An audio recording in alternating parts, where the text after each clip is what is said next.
I mean, there's a broken heart, contrite spirit sentiment going on here. But this speaks to what you were just saying, like a willing mind, a willing and obedient mind, right? There's an implication here of the best you can do. There's the verse that is, we'll be judged by our works, but also by the desires of our hearts. The Lord requires correct desires, correct motives, correct intentions. Right? That's kind of that's a pureness of heart. Now, a willing mind, is intent, but it's not perfection that's required. It's pureness of heart and and intent.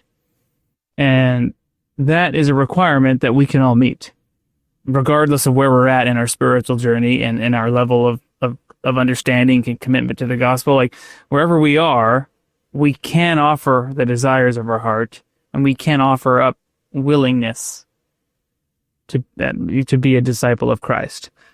And then we can grow in that. That's the perfect gift of the atonement, is that if the atonement didn't exist, or if somehow the atonement was limited, meaning it wasn't infinite and eternal, then there would essentially be a standard or a bar that is set that would require a level of achievement to live a certain level of, I don't want to say perfection, but of holiness, right? You have to at least get to here in order for the atonement to apply. But that's not the perspective that the Lord has. There's no bar set in regards to where we have actually gotten to, how holy we actually are, right? The actual bar is very different than that. The bar is, are you giving the Lord all that you have to give?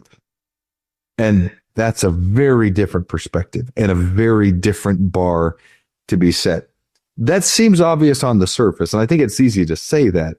But internally, intrinsically, for whatever reason, the natural man or woman within us, we have this innate desire, or I don't want to say desire, but this innate drive within us that, for whatever reason, compares ourselves to other people in our family, other people in our ward, other people that we see in general conference. And we feel like, especially when we're struggling, especially when times are bad, or when we're really going through something difficult, we just feel like, I'm just not as good as so-and-so, or I just don't measure up.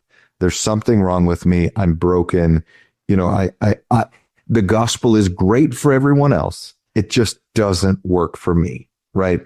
We have a tendency to go through these exercises in our mind, but all of that is looking at the Lord's test or the Lord's standard with the completely wrong perspective, because all of that is not the way he looks at it. Hit that like button, leave us a comment, subscribe to the channel. We really appreciate it. They may seem like little things, but liking, commenting, it helps the algorithm push our content out to more people. So it's our small way of sharing the gospel in a social media age.